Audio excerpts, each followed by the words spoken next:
Good morning class 10th। आज हम लोग आप लोगों की एनसीईआरटी की बुक का प्रोबेबिलिटी चैप्टर देखेंगे। अगर आप लोगों ने मेरा पिछला वीडियो देखा है तो बेसिक कंसेप्ट ऑफ प्रोबेबिलिटी को मैंने उस चैप्टर में कवर किया है और आज हम लोग एनसीईआरटी के सारे क्वेश्चन इसमें देखेंगे। तो मुझे उम्मीद है कि आप लोग इस पूरे वीडियो को देखेंगे और इस पूरी एक्सरसाइज को समझने की कोशिश करेंगे। हमारे पास जो एक्सरसाइज है बच्चों, एक्सरसाइज 15.1 से लेकर हम लोग स्टार्ट करेंगे। एक्सरसाइज 15.1 कि अगर पहले क्वेश्चन को मैं देखूं तो ये जो पहला क्वेश्चन है बच्चों, this is actually complete the following sentences. हमारे पास कुछ सेंटेंसेस दिए हैं जो कि बेसिक कंसेप्ट पर बेस्ड है और इन पर बेस्ड ये क्वेश्चन हमारे पास गिवन है। तो अगर आपने पहला वीडियो देखा है तो ये पूरा का पूरा क्वेश्चन आपका हो जाना चाहिए। पहला क्वेश्चन कहता है कि probability of E plus probability of E not क्या होना चाहिए। तो हम सब जानते हैं कि probability of E and probability of E not का सम 1 होता है, तो यहाँ पर आएगा 1।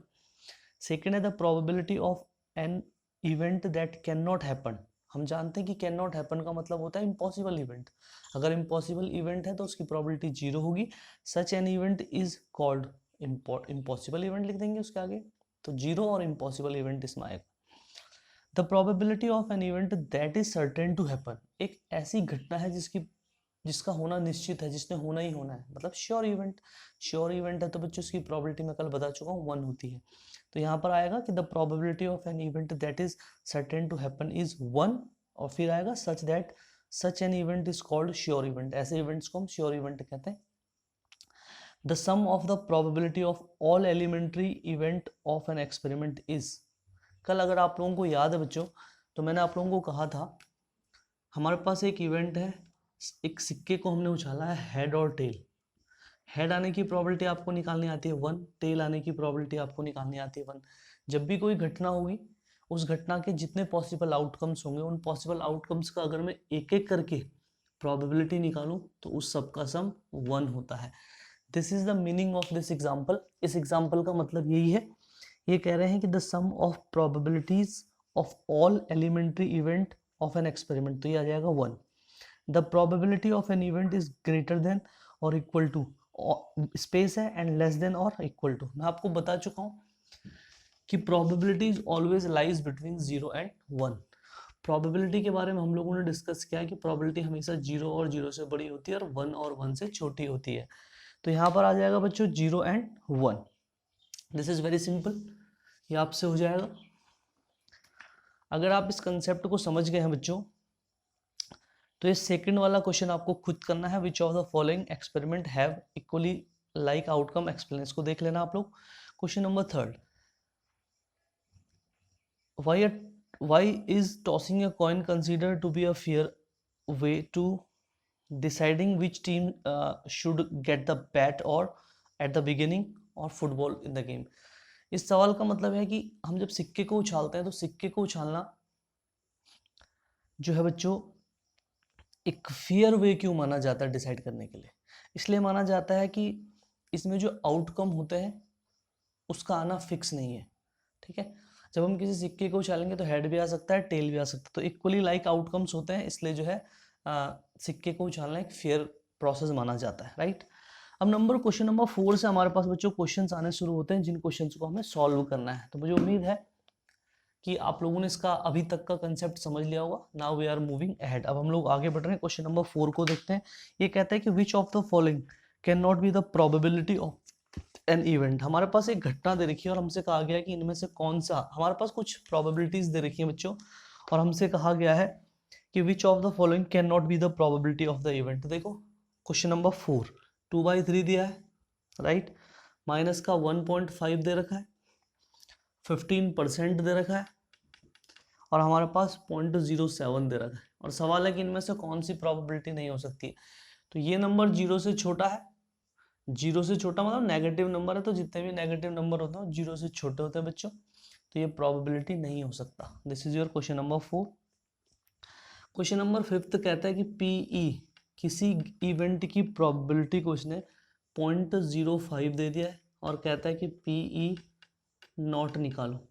तो ये तो बहुत ही आसान हो गया। फॉर्मूला बेस्ड क्वेश्चन है बच्चों। हम जानते हैं कि P E not is equal to होता है 1 माइनस पी ई। आपने 1 में से इसको सब्ट्रैक्ट कर देना 0.05। आप जानते हैं कि 1 को ऐसा लिखना पड़ेगा, ठीक है। 0.05, 10 में से 5 माइनस हो जाएगा 5, ये हो जाएगा 9, ये आ जाएगा 0.95। तो आपका जो पी ई नॉट है बच्चों वो हो जाएगा 0.95। बहुत सिंपल सा क्वेश्चन है। क्वेश्चन नंबर 6 को हम लोग देखेंगे what they have given in question number 6। हमारे पास क्वेश्चन नंबर 6 में क्या गिवन है और हमसे क्या पूछा गया है। देखो बच्चों ध्यान से कुछ एक्सरसाइज आपकी 15.1 चल रही है। मैंने बार बार अपने पिछले वीडियोस में भी कहा है बच्चों, अगर आपको किसी क्वेश्चन को कैसे करना है ये समझना है तो सबसे पहला काम ये आपको कि आपको क्वेश्चन को रीड करना आना होगा। हमारे पास क्वेश्चन में क्या दिया है, हमसे क्वेश्चन में क्या पूछा है, इसके बीच में कनेक्टिविटी बनानी बहुत ज़रूरी है। क्वेश्चन में क्या गिवन है और क्वेश्चन में क्या पूछा है, और जो गिवन है उसकी हेल्प से कैसे हम जो पूछा है उसको निकालेंगे, ये प्रोसेस आपके दिमाग में जाना बहुत ज़रूरी है। ये कहते हैं कि bag contains lemon flavour candies only. एक बैग है उसमें केवल लेमन फ्लेवर की कैंडीज है, टॉफीज हैं। Malini takes out 1 candy without looking into the bag. Malini उस बैग में बिना देखे जो है एक कैंडी निकालती है। What is the probability that she takes out an orange flavour candy. देखो बच्चों कितना सिंपल सा सवाल है। एक बैग है, उस बैग में सारे के सारे लेमन फ्लेवर की कैंडीज। एक लड़की है मालिनी जो उसमें हाथ डालती है और एक कैंडी निकालती है। कहते हैं कि what is the probability that N orange flavour candy will come. उसमें तो सारी लेमन फ्लेवर की कैंडीज हैं, तो ऑरेंज फ्लेवर की कैंडी कहाँ से आ जाएगी, ये तो इम्पॉसिबल इवेंट है, ठीक है बच्चों। तो ये कहते हैं कि what is the probability that she takes out an orange flavour candy. तो ये आप कहेंगे कि this is impossible event, so the probability of this is 0। निकल ही नहीं सकती है उसमें तो एक्चुअल में जो है लेमन फ्लेवर की कैंडीज है, तो ऑरेंज फ्लेवर की कैसे निकल जाएगी। दूसरा सवाल है अ लेमन फ्लेवर कैंडी। वो एक कैंडी निकालती है, इसकी क्या प्रोबेबिलिटी है कि वो लेमन फ्लेवर की कैंडी हो। जो भी कैंडी वो निकालेगी, क्योंकि उसमें सारे के सारे लेमन फ्लेवर्ड ही कैंडीज हैं, तो भैया उसमें से जो है लेमन फ्लेवर कैंडी ही निकलेगी। तो इसका मतलब ये एक निश्चित घटना है, श्योर इवेंट है, इसकी प्रोबेबिलिटी 1 होगी बच्चों, राइट। तो मुझे उम्मीद है आप लोग समझ रहे होंगे। देखो बच्चों इसी तरीके से क्वेश्चन नंबर 7 आप ट्राई कर लेना, हो जाना चाहिए। 8 को देखो। अ bag contains 3 red ball and 5 black ball. एक बैग है बच्चों, क्वेश्चन नंबर 8। 7 भी नहीं होगा तो मुझे लिख देना, मैं उसको भी करवा दूंगा। क्वेश्चन नंबर 8 कहता है कि अ बैग कंटेन्स 3 रेड बॉल। एक बैग है उसमें 3 तो रेड बॉल है बच्चों, ठीक है, एंड 5 ब्लैक बॉल, और उसमें 5 ब्लैक बॉल है।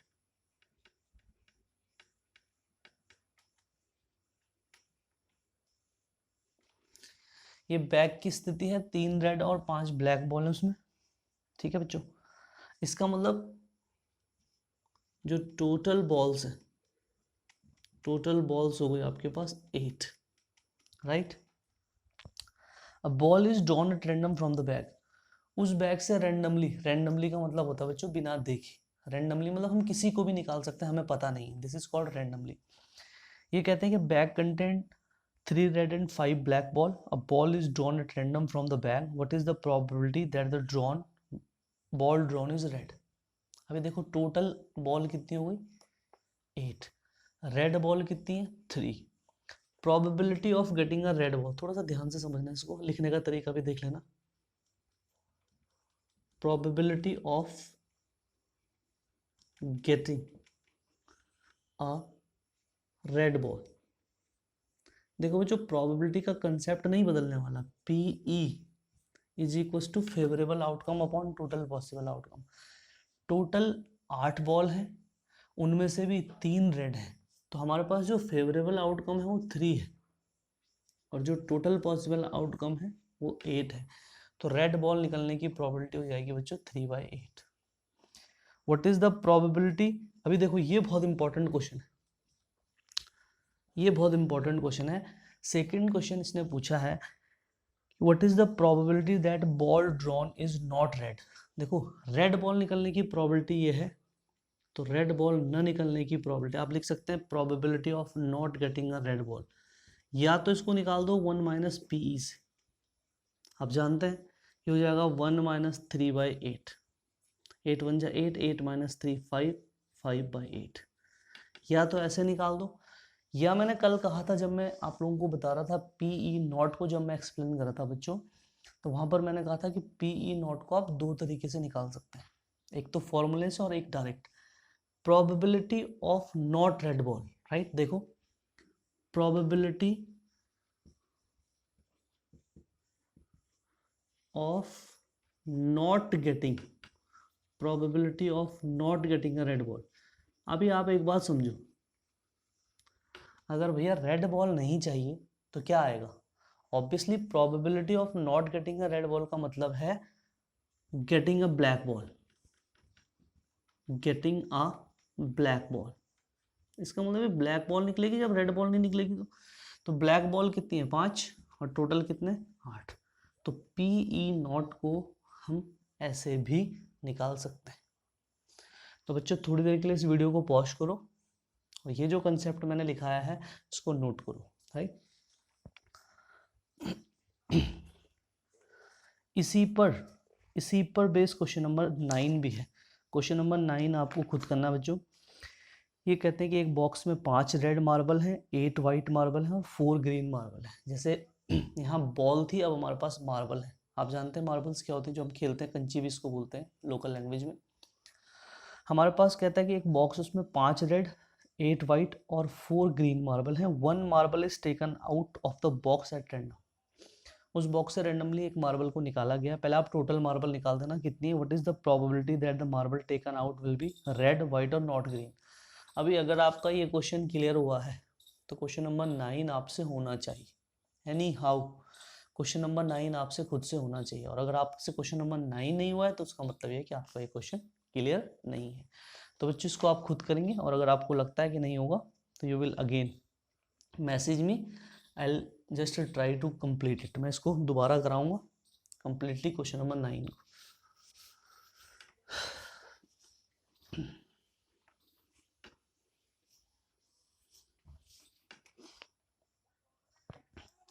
क्वेश्चन नंबर 10 देखते हैं बच्चों। ये कहता है कि अब पिगी बैंक, क्वेश्चन नंबर 10 लेते हैं। ये कह रहे हैं बेटा एक पिगी बैंक कंटेन्स 150 कॉइन। एक बच्चों का पैसे जमा करने का जिसको हम गुल्लक कहते हैं उसकी ये बात कर रहा है। अब पिगी बैंक कंटेन्स 150 पैसा coin.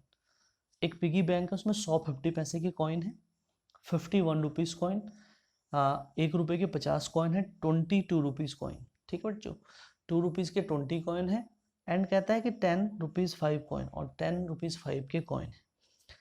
If it is equally alike, ठीक है, if it is equally alike that one of the coin will fall out when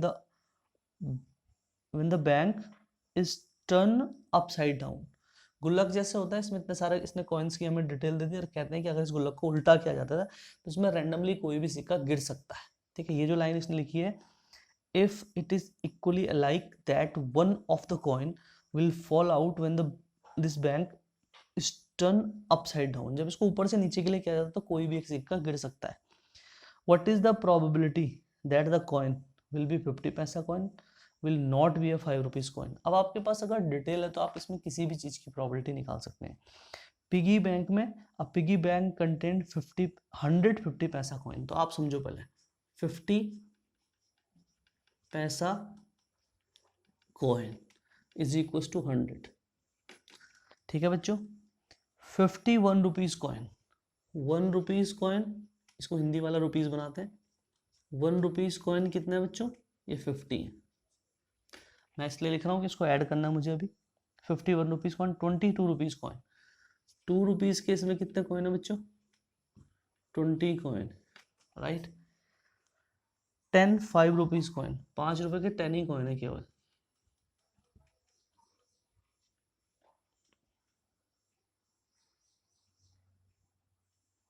बस इतना ही है ना, 22 rupees coin and 10 5 rupees coin. अब अगर आप टोटल की बात करो तो ध्यान दो बच्चों, 180 हो गई टोटल कॉइन्स।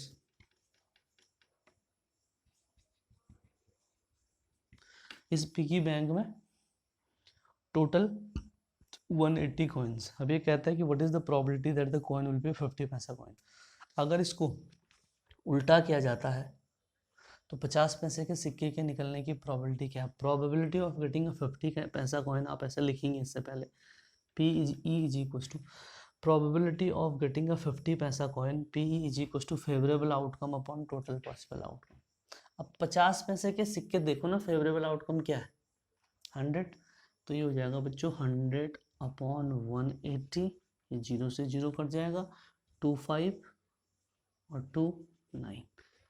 तो 50 पैसे के सिक्के के आने की प्रोबेबिलिटी है will not be a 5 rupees coin. अब देखो कितना इंटरेस्टिंग है, 5 रुपीज़ का कॉइन नहीं होना चाहिए, इसकी प्रोबेबिलिटी बताओ। दो तरीके हैं, या तो 5 रुपीज़ का कॉइन होने की प्रोबेबिलिटी निकाल दो, उसको रेस्ट में से घटा दो, या 5 रुपीज़ का कॉइन नहीं होगा, तो ये नहीं होगा मतलब ये रिमेनिंग ये होगा। 5 रुपये का कॉइन न हो तो उसके लिए फेवरेबल आउटकम है या तो 2 रुपये का हो, 1 रुपये का हो, 50 पैसे का हो, 170 और अपॉन 180, 17 अपॉन 80। और बच्चों अगर आपको ये समझ नहीं आता है तो पहले आप 5 रुपीज़ का कॉइन निकालने की प्रोबेबिलिटी, 5 रुपीज़ का कॉइन आएगा, पहले इसकी प्रोबेबिलिटी निकाल दो, ठीक है। तो 5 रुपीज़ का कॉइन आएगा तो इसकी प्रोबेबिलिटी कितनी होगी? 5 रुपीज़ के कॉइन के आने की probability PE, probability of getting a 5 rupees coin, PE is equal to favourable upon total outcome 10 upon 100, कट जाएगा 1 अपॉन 10। अब 5 रुपीज़ के ना आने की probability 1 minus 1 upon 10, sorry 10 upon 180 आना था बच्चों, गलत हो गए, ऐसा आ जाएगा, ठीक है, ये इतना आ जाएगा 18 माइनस 1 17 अपॉन 80। तो दोनों कंडीशन में आपका आंसर सेम आएगा। This is the concept.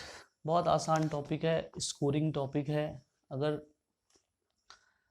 आपको लगता है कि कोई प्रॉब्लम इसमें आ रही है तो बच्चों जरूर इसे मुझे आप लोग बताएंगे कि सर ये क्लियर नहीं हो रहा है, ठीक है। अभी देखो इसमें मैं आपको 12 तक ही आज कराऊंगा क्वेश्चंस, क्योंकि इसके बाद मुझे आपको कार्ड्स के बारे में डिटेल से बताना पड़ेगा, और अभी मेरे पास शायद कार्ड की टैग या गड्डी है नहीं, तो मैं उसको अरेंज करके फिर आपके लिए एक प्रॉपर वीडियो बनाऊंगा कार्ड्स पर, और उसके बाद जो अपकमिंग क्वेश्चन है उसको हम एक साथ देख लेंगे, फिर मैं इन दोनों को ऐड कर दूंगा वीडियोज़ को, डोंट वरी। आप लोग ध्यान देना बच्चों।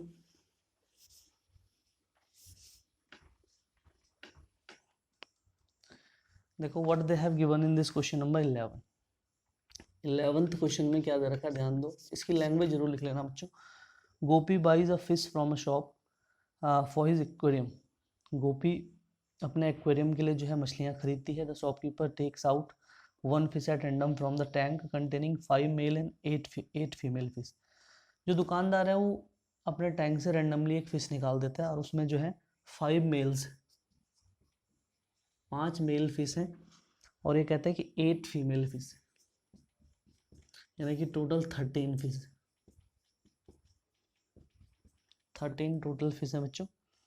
ये कहते हैं कि what is the probability that fish taken out is a male fish. क्या प्रॉब्लम है इसमें? मेल फिश के आने की प्रोबेबिलिटी पूछ रहा है। 5 मेल हैं, 8 फीमेल हैं, टोटल 13 हो गए बच्चों।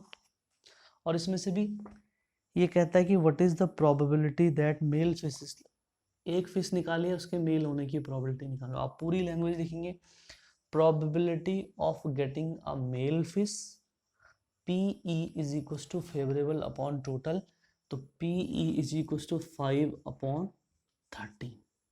ये कुछ इस तरीके से आएगा, ठीक है। तो ये आपके पास प्रोबेबिलिटी होगी। This is your question number 11।